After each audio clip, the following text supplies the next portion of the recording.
on. Doc G's with me. There's Doc Denny. Doc Steve is in Baltimore. We'll get him bought right back into this thing for us. But here we are in our Saturday showtime going through. We'll wait for Steve to get here. But Denny, thanks for making the commute across the street. Oh yeah. It was a big long trip here.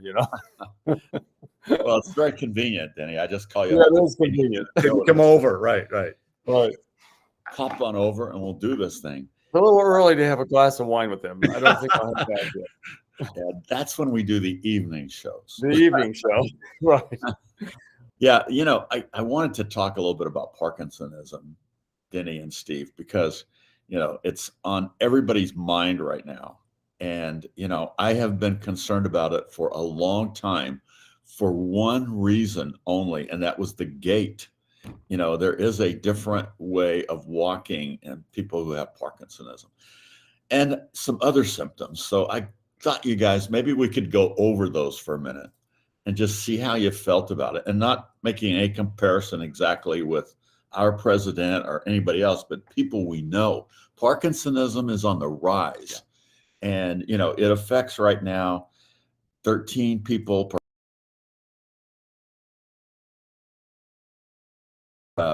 Welcome, you guys. What do you think, Denny? Parkinsonism, you mentioned before the show it's on the rise. We know that. What are the symptoms that you see? Well, it's interesting. One of my partners that I had when I was in my nephrology practice was developing Parkinson's toward the end of his career.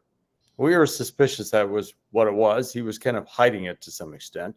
So he had the typical, it's called pill rolling tremor.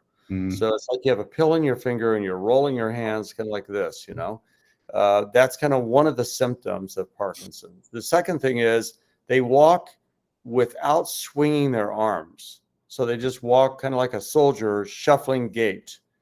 And the third is they have kind of a blank face when they talk to people. Not a lot of emotion in their face. It's kind of a blank stare. So you think about that. It's true when you look at President Biden, he seems to manifest some of those symptoms. Now, I'm not a neurologist. I wouldn't be able to make that diagnosis on him, but you can see some of those same symptoms. And I think Parkinson's, the patients that I've seen with that, have a wide variety of symptoms. They can be mild symptoms with a little bit of tremor or shuffling gait, to all the way to being very debilitated in a wheelchair with dementia. So you can get the full spectrum. Well, and the gait is important. I mean, I think there is a characteristic walk of people with Parkinsonism. And in that instance, it's pretty classic. Slow reactivity is something that you see. People are just a little slow to figure things out and move their head and respond to questions. That's a definite symptom. And dementia or loss of intellect tends to occur in many of these people as kind of a later symptom. The other thing is there are more falls associated in patients who have Parkinsonism. They tend to just fall down for no good reason or have trouble going up steps. Those are things that we do see, plus just rigidity. So if you see a patient in the office, Denny, and you think, gosh, he's got a little tremor, some of the symptoms here look like Parkinsonism, but sometimes when you take the arm and move it, it goes like this. It goes. It's called cogwheeling. So it's like a cogwheel to like bump, bump, bump, bump, bump like that. So you're right. I mean, there's various things that are kind of, things that we notice that would be typical of Parkinson's, and that's kind of stands out. Yeah. I remember a neurologist once told me that 90% of the time he can identify a patient with Parkinsonism when they walk in the door. He says, if I see them walk in the door, I usually can make the diagnosis. Now, that's not always true. And I think that one of the things that people worry about is, okay, what happens to you over time? And Denny, some people will develop these symptoms quickly and progress quickly. And other people may have a lot of these symptoms for years and still be able to get around. They can shuffle around and, have an occasional fall and do all these things. But there tends to be a progressive nature to it. So Yeah. if you have some of these symptoms now, the symptoms 2 years from now, a year from now, tend to be worse. And there isn't a cure. There's no medicine we can give to say, okay, now we're going to nip this in the bud. And there isn't a definite reason why people get Parkinsonism. What do you think about that, Denny? If you see somebody, Yeah. what do you tell them? Well, the problem is we can't predict the future, to be very honest. We do know that the course of Parkinson's can be varied. Some people have much more of the movement disorder, like Michael J. Fox is a prime example. He is really debilitated by that movement disorder, flailing arms and all of that. Others have more of the shuffling gait. Some have just the tremor of their hand. So that the course of this is so variable between people that you can't necessarily predict it. There are medicines to treat it, but like you pointed out, they're not going to cure it. They may control some of the symptoms. I think there's also some procedures that can be done to help with the tremor and some of the movement disorders. We're going to try to get Doc Steve on from Baltimore in just a second. Steve, we're not seeing you, but here's the question I think a lot of people are asking to you two docs. There was a little bit of pushback for Biden with the cognitive test, a cognitive test. Docs, what is a cognitive test? What would they run through in a test like that? Can you guys touch on that? I think here's what I would say. If you said a neurological test, well, they go in and they check your reflexes and they check your strength and maybe how you walk a little bit. A cognitive test is looking at things like your memory. It's going to say, okay, repeat back to me these 3 items in 10 minutes from now, after I distract you with other things. Or they'll have you count backwards from 100 by 7 numbers. Things that require your brain to function and give some response back that shows you have the level of higher learning or higher intellect compared to, say, an animal. So cognitive tests is really going to be looking a lot more at memory. Yeah, no question about that. And some of these tests will have you calculate things as well. Count backwards, yeah, that's one. But maybe some very simple math, just can you do that? Or reading comprehension. You read something, you read a paragraph. What's your interpretation of that? Did you pick up the major points here? I mean, these are things that become very, very stressful for people with diseases like Parkinsonism or just about anybody who is older. It's like, wow, that's a lot of stress. Attention to detail, solving problems, critical thinking, spatial reasoning, reading and comprehension, which we mentioned, and numerical things. But you put all this together. So if you give somebody a test like this, you get a pretty good idea, Denny, of whether or not their thinking, their thought processes are intact or not. Right. We're not asking them to do advanced calculus. It's like simple math or some simple memory things. And I think it can really divulge whether the patient has some significant memory loss. Yeah, there's no question about that. And I think that is the big concern with this disease for everybody. If you meet a patient, you start talking to a patient, and you make the diagnosis, then the first question they always ask is, okay, what's going to happen to me now? And as you pointed out, Denny, we don't know. Usually, we don't always know. Well, one thing, though, that we do know is that it tends to be progressive. So the symptoms you have today, despite dopamine, and as you mentioned, there are some surgical procedures now that people are trying, despite any of those efforts, it tends to be progressive. And that's why I'll never forget a physician friend that I worked with forever, one of the smartest guys I've ever known, came to me one day and he said, "Hey, I got some bad news." He said, I'm starting to have a little tremor. What do you think? So I said, "Geez, you got to get checked out. Just have a neurologist see you. That tremor worries me." I think that was what I told him. So sure enough, he had Parkinsonism. And he knew a lot about it. And he just said, oh my God, I don't know what's going to happen. I don't know how I could practice anymore. This tends to, I know it gets worse over time. I don't know what's going to happen to me. And he said, right now, I'm thinking fine. I don't feel any kind of compromise in my thought process. But that's the thing that scares me, that some night I'll be at the dinner table and I won't recognize my daughter, Yeah. or, I'll try to do my checkbook and I won't be able to get it. I won't be able to do it. Mhm. And so the next question was, is there anything that may help? The drug dopamine, you guys, may be of some benefit, but it doesn't change things much. Have you seen that, Denny? A little bit. I agree with you. I don't think it changes things very much. I would just make a comment too about tremor. Tremors can be from, we think of Parkinson's, but it can be from other things too. So there's something called the essential tremor or familial tremor. It's a family trait, and the person will have a tremor, not entirely like Parkinson's. But the essential tremor can be very difficult, makes it hard for people to write their name and do simple tasks.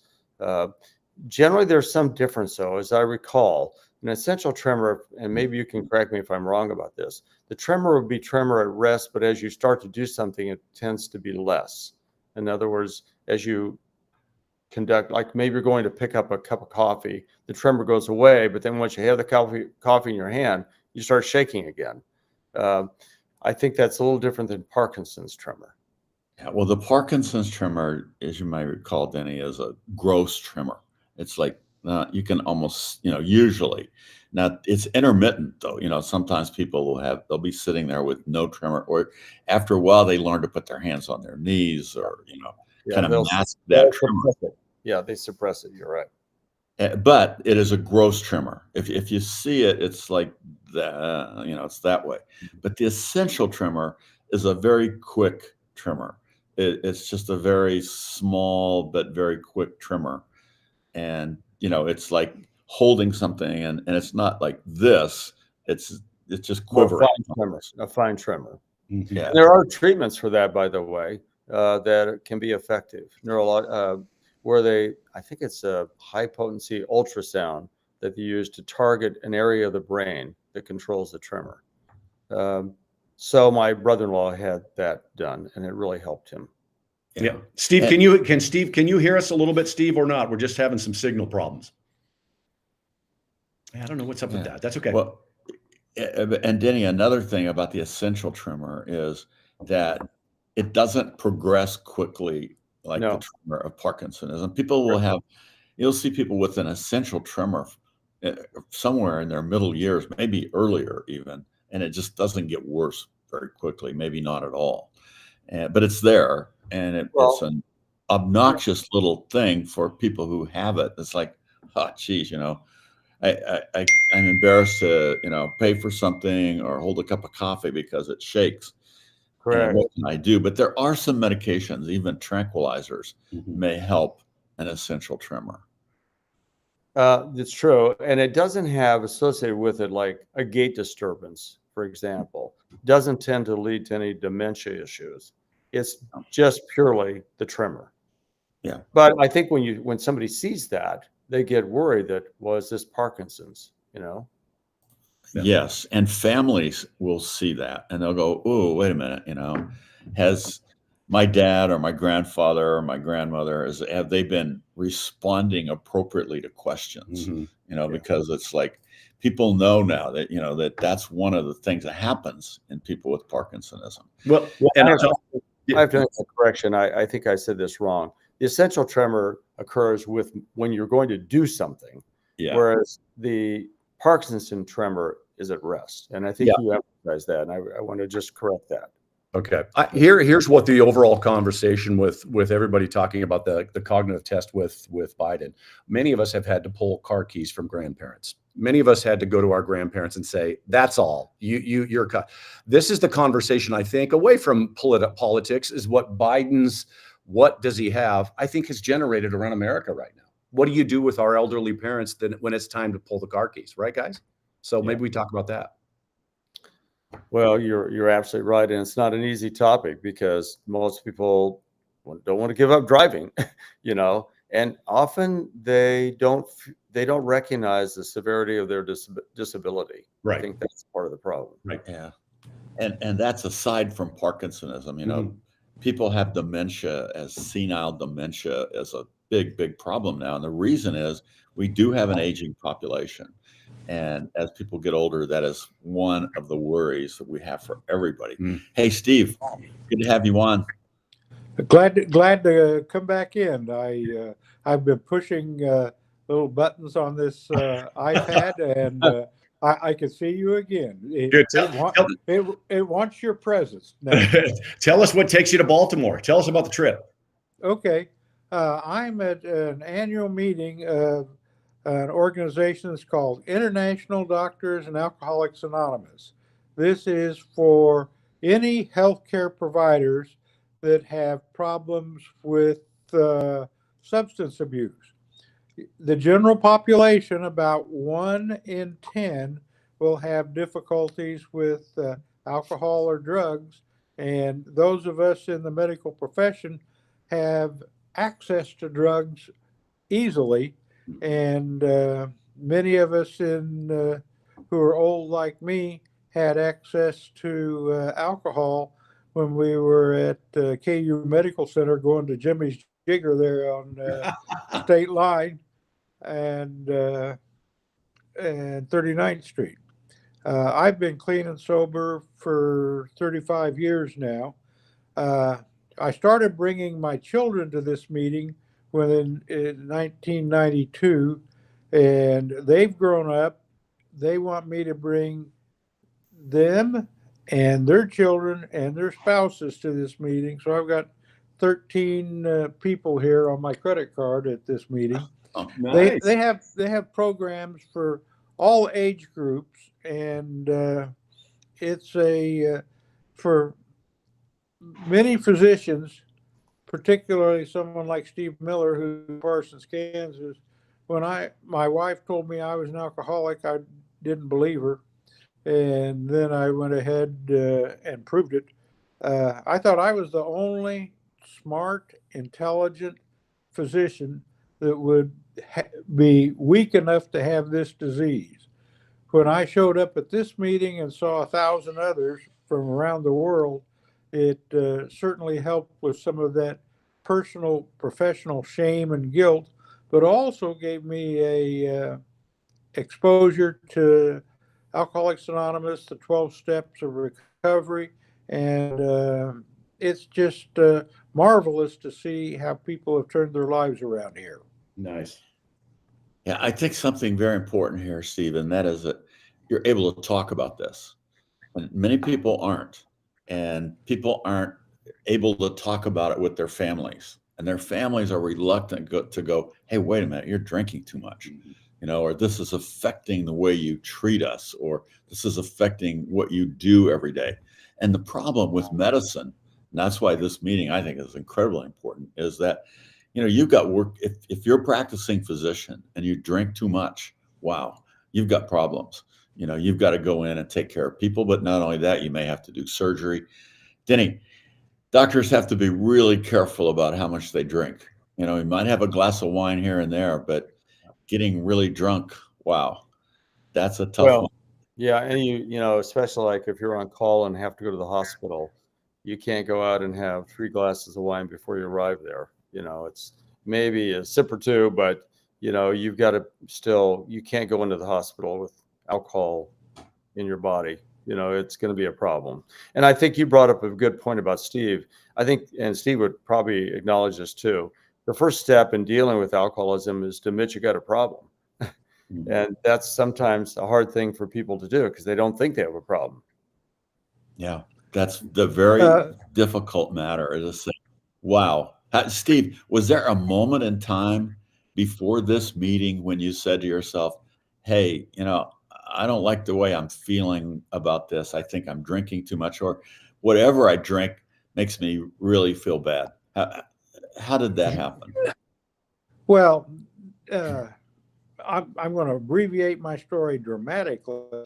Hey, when I was a teenager, I was a nerd. I felt very self-conscious. I knew how to get good grades and how to get the educators to like me, and I was very good at that. You put me in a social situation, and I'm a nerd. You put alcohol in my system, and all of a sudden, I feel cool.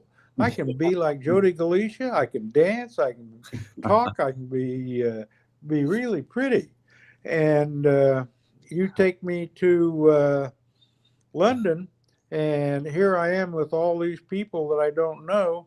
You take me to the Good Samaritan pub, and all of a sudden I'm one of the blokes. And I I really enjoyed what alcohol did for me in the beginning. Uh, through the next few years, basically as a medical student and as a resident, I didn't have enough money, didn't have enough time to drink, and I had what you call delayed gratification. When I got into practice, I get home, I didn't have to be in my call room. I didn't, although I was taking call from home. Uh, I started to drink, and I started to drink every evening. And my wife said, "You're an alcoholic." And I said, "I'm not an alcoholic. I work hard. I ought to be able to play hard. The only way I knew how to play was to drink." And she kept on my behind, and through uh, through the attention and meanness of my wife, the only mean thing she ever did was call me an alcoholic. Uh, she took away my denial, Yeah. and so once I gave up, uh, I found Alcoholics Anonymous. The 12 steps of Alcoholics Anonymous have number one, as when you put alcohol in me, I lose a lot of my executive functioning of the top of my brain. I do stupid things. You take the alcohol away, and now my conscience is back, and I behave better. You give me the improvement of life using the 12 steps of Alcoholics Anonymous and a spiritual program. Hey, I found out that the 10 Commandments, which used to be barriers to fun, are now road posts and signposts to a much better way of living. And so particularly at the age that you and I are, Jody, it's nice to be able to know that I'm in connection with my higher power, whom I choose to call God, pretty closely. So that's a 3-hour story in 3 minutes. Love it. Hey, you know what? I have a great memory here, Steve. Remember, I was in London going to school for a couple months. You came over, and in the hospital, Denny, in the hospital was a pub called Good Samaritan. And I got to tell you, there was a pub and there was also a squash court. And about 4 o'clock, the students, many of them would go. I became one of them, actually, go play squash. Okay, so what do you do after squash? You're hot and sweaty. Squash is head for Good Sam. And Good Sam was in the hospital. It wasn't down the street. You didn't go outside. It was right down the hall. And so it would just be filled up, right, Steve? After in the evening hours, just filled up with students and doctors and everybody. And to become a sort of in-crowd guy there, you had to drink a yard of beer. And that was like, wow. It was in a small thing, but that was like a little ritual. It's like a silo. Yeah, I couldn't drink it, and I don't know who could, but it was amazing how casual the whole thing was. Because I remember thinking, wait a minute, what if you get called to go to surgery?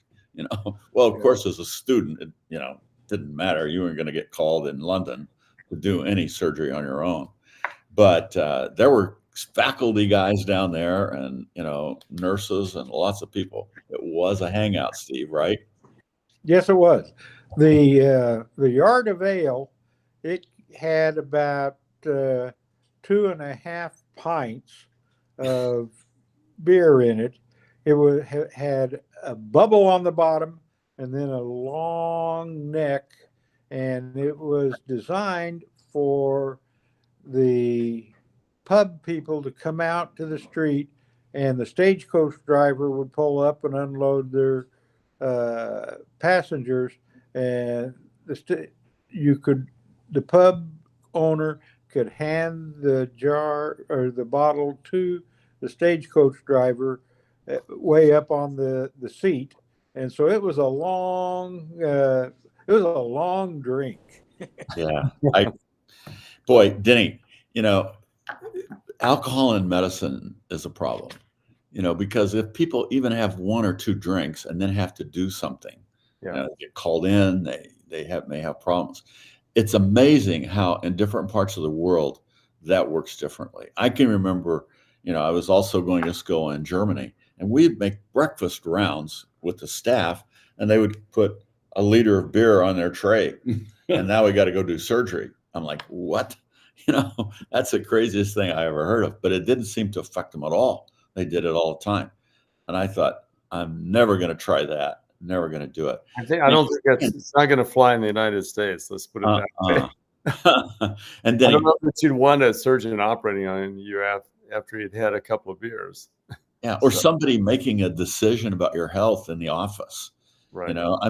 That's another thing. In some foreign countries, it's common for doctors and nurses to take a lunch break and sit around and have a glass of wine for lunch, take a little bit longer lunch than we do, and go back. Now, I'm not incriminating every country in Europe, that be alcohol for everybody, but, there is a more lax attitude about that.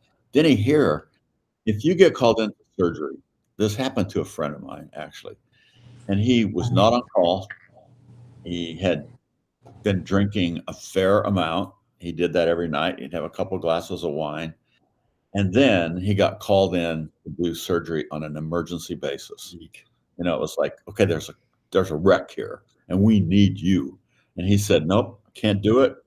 I've been drinking. I've had 2 glasses of wine for dinner. And they said, no, you got to come in.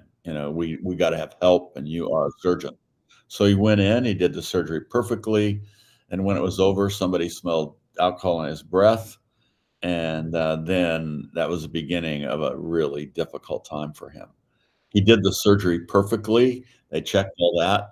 His blood alcohol level, he refused to have it taken because he said, I told you in the first place, I shouldn't be here. But, it was something he had to do in a moment of time. And so, I don't know, Denny, what do you see just in the world around you in terms of drinking, doctors, and problems that it causes? Well, I think doctors in the United States are very cognizant of the fact that you've got to avoid a lot of alcohol if you're going to go in and make decisions or surgery or whatever. So I think the majority of doctors realize you need to avoid that situation. I see doctors out at parties on the weekend, and they say, I'm on call, I can't really have anything to drink. So they realize that. It's a liability for the doctor. He could lose his license, he could be sued, there could be a variety of things that can happen from that. So it's just way too risky to use alcohol and then practice medicine at the same time. I'm not saying they can't have a little bit of alcohol, they could, but it can't be anything that could impair their ability to make decisions or do surgery. It's got to be just a small amount if they have any. Yeah. I think you can kind of attribute this to driving. If you're going to drink a lot and drive, that's a serious problem too if you have an accident. So here it's more serious because you could also cause somebody to die from your decisions. And so it's kind of in the same scenario. Yeah, it's a tough issue, because people will go to a party and say, well, I'll have just 1 glass of wine. That should be okay. Probably okay for driving. It looks like for the average male, it's like 1.5 glasses of wine, Steve, that you would have to drink before your blood alcohol level is, in excess of what it should be for driving. I think the same thing kind of holds true for surgery, or practice of medicine. How do you see that, Steve? Is that a problem? Jody, you were cutting out, and I really didn't Okay. hear what you Yeah, well, said. The one thing I would like to point out is what we call normal people would take all of the information that Denny just talked about and act on it appropriately. People with alcoholism do not act on it appropriately, and they have what we refer to as a craving, where one is not enough. And if you give me one, I need more, and I need more, and I need more. And it's a progressive disease. And it really is a disease. It's just not a bad habit. And once you learn that, and once you get yourself or your friend that you think has alcoholism in the care of someone who is an addictionologist or addiction specialist, you can arrest the disease. You can't cure it, but you sure can put it under control and make life much better. Yeah. When you come to the subject of drinking and driving, that's a really big problem, because if you get in a wreck and your blood alcohol is a little high, it's your fault until proven otherwise. Yeah. And, we've had people go to jail. We've had people go to prison because of accidents like that. And there's another thing that causes accidents, and that is texting and driving. And, people will just do that all the time. But the problem is, if you get into an accident, they can look back on your cell phone and go, hey, wait a minute, you were on your phone when you ran into this car, or when you kill somebody. If that happens, unfortunately, it does happen sometimes. And that is a huge problem.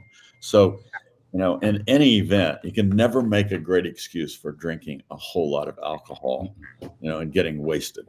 I think you just can't, whether you're staying home or whatever, because things could happen with your family. You could have an urgent matter that you got to go somewhere. You got to go to the hospital. You got to do something that you didn't anticipate. That's what happened to my friend, the surgeon, who got called in for surgery when he was having a couple glasses of wine and a quiet evening with his family. You know what? It took him a year to get past that. He had to go get treatment. He had to get evaluations.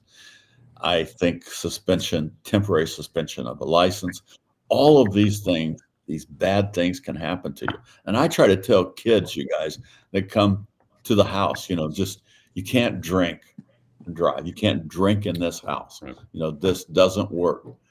And yet you just look around and, it's a problem that begins early in life. Yeah. So, Steve, kudos to you for taking your family up to that big seminar. I think that's absolutely fantastic. And even though it was a little expensive, it's on you. And what a great message you're sending with your family, right? Yeah, totally agree. I agree with you. That's why I do it, and I've been doing it since 1992. And my children and my grandchildren, they all expect to come to this meeting. Oh, great. Hey, Denny. I call it, I'm going to a medical meeting. They say, we're going on vacation with Dad. Right. Let's go out to dinner. Right. Order a glass of wine. Yeah, right. Oh, wow. Denny, it's great to have you on. And, thank you. Steve as well. Denny, you live across the street. So you and I can have a couple glasses of wine and never take a risk. I don't have to drive. There's no commute. Right. No commute. No commute. We're not driving. We're just walking.